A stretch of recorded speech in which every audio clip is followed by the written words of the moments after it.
So the first thing you should do before you do anything else is, and you've probably done this on your saxophone, can you just make sure there's no water in that vocal? Okay, cool. Now, because we want to really protect that reed and that vocal, the quick solution there is to take the reed out and just put it in your mouth. Do I just pull it? Yeah. Okay? And so if you were carrying your bassoon around or whatever, you just hold that in your mouth, and as long as we're not chewing on it, it's a lot safer there than in your hand, where it can chip on stuff. Okay? And then the vocal, you can see the second vocal in here, the vocal just sits right in here. So you can pull that guy out. Just work on kind of pulling straight up. But you'll be just fine. You got it in exactly the right spot. Way to go. Okay, so you see where this goes? I can reach it easy, so I'm going to do it for you. See that? It's got a little cover. Okay, now, just so that you don't have to worry about it, you can put that reed back in the water, and I'll set it aside. And let me move this out of the way. And I'll take the bassoon. And you can pull your tray out of the way again so that we can take it apart. All right. So we're going to try to go back the way we came. So the bell was the last piece that we put on. So see if you can get that off. Just get your thumb back on the pad. Yeah, you got it. It's a little stiff usually because it expands a little bit as it warms up. But you'll get it. I know, yeah. I can help you there. So what I would do is just find a place where the heel of your hand can get against that bassoon down here. And I know you're really trying to avoid these pads, which is exactly right. It would be probably easy to bend those guys. So try to get a squeeze here that just gets the body of the bassoon so you can get a really good grip there and not worry about it. And then up here, and then you might have to find a spot for your thumb between or across there and just try to avoid squeezing in on this metal. And then up here, with your thumb on the pad, most of the grip is just our hand right here like this. So I'm going to try to get it started for you because it's a little stiff. Okay? And you can imagine a little cork grease can go a long way. And I've been greasing them, but sometimes they're just a little bit snugger fit. Okay? Yeah, and you can twist as much as you need to help get it going, and then just lift up as you go. You're getting it. I got this piece. Don't worry about it. Good for you. Yeah, there we go. Nice. So getting it back in here is almost like a little bit of a puzzle because the blocks are in all kinds of interesting places. But the bell has a little slot here where it can fit. Okay, so that's where the bell goes. Put that piece in. Nice. Okay, and then we unlock the two joints that we had locked together. So pull that up. And it fits back between, there you go. Way to go. So we're going to take out the long joint next, okay? And I'll hang on to the bottom here. There you go. Hanging onto the bottom holds the whole thing, right? So that's a good way to go. Good. A little twist as you pull up. Yeah. There you go. You're making progress.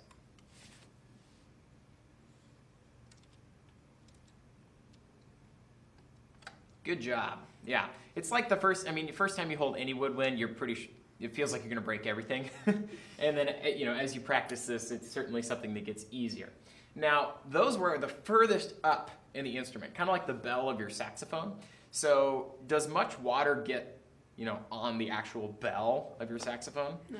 No, because the water can't make it that far up. So we don't really need to worry about swabbing out those pieces. But the two that you have there are generally where our water is going to be. By the way, this big end fits perfectly here. Okay? So that's where that guy goes. And so we're gonna take out this piece and set it aside because we're going to swab it in a moment. And we'll start with the boot joint here.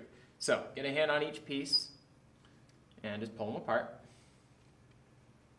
Nice. That one's a little easier. Okay, so set that guy aside. That's the wing joint. And first thing we would do, you probably don't have this much water, but you would try to pour out any water you do have out the small end. Okay, so there's not much, but we are going to swab it.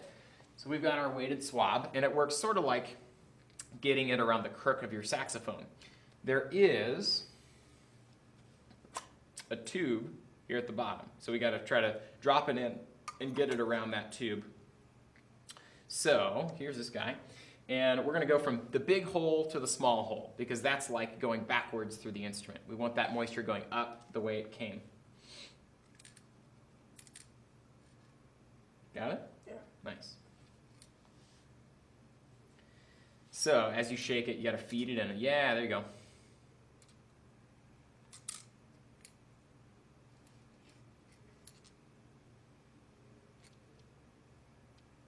I don't know where it is. It's a little stubborn.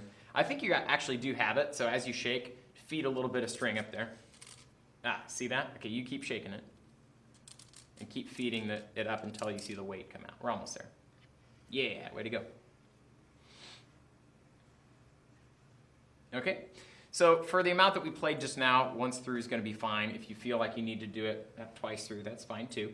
And this one, the little ring on here for the neck strap, that goes in this slot right there. Sweet. And finally, we have the wing joint, which we're just going to swab from the bottom to the top. Yeah, good job.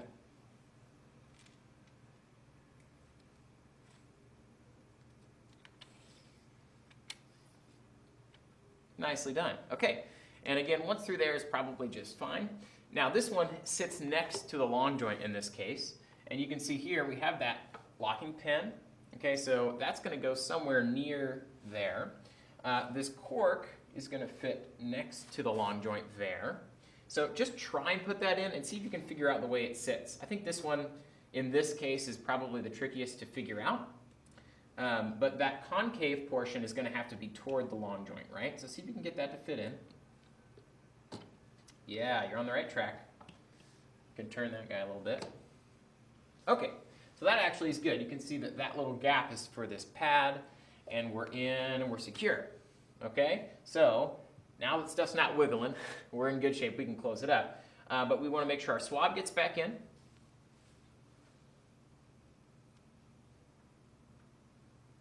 You can just put it over there by those reed cases. And we want to make sure we roll up that seat strap because we do all this work and close up the case. You stand up and you look over and your seat strap is still there. So remember to put that in before you close up the case. Great, so you can fit that wherever. I think over here is a really handy place. What's that? Yeah, that piece is called the crutch. And the next time that we were to look at this, I would probably, show you how to put that in. Basically, it's a hand rest for your right hand.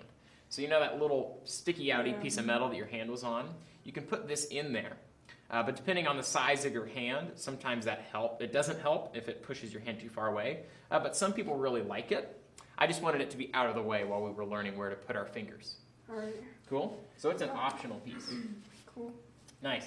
All right, close up the case. And the last thing we'd want to make sure is that our reed is going to be able to dry out.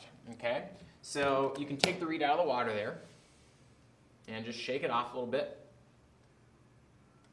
Yeah. Okay, so it's pretty wet right now. You can wipe it off, whatever you need to do. Yeah. But we want to make sure it goes back in a case. And we have a whole bunch of those old reed cases that the reeds were purchased in. But you're going to want to make sure you put your reed in this reed case right here. And this one, the way it works is you just press down here and that sticks up. And you get the reed on there. And then it lays in there. Okay? See how there's holes in here? So this thing has a lot of water in it. I mean, it has to fully soak in that water for a couple minutes. So if it doesn't dry out, it's really easy for it to get moldy, okay? And we don't want to play on a moldy reed. So this has a couple holes in it to make sure that there's some ventilation. And that can go back in the case. But if you're really good, you might want to keep it out somewhere safe in your bag or somewhere else that it can get a little bit more ventilation.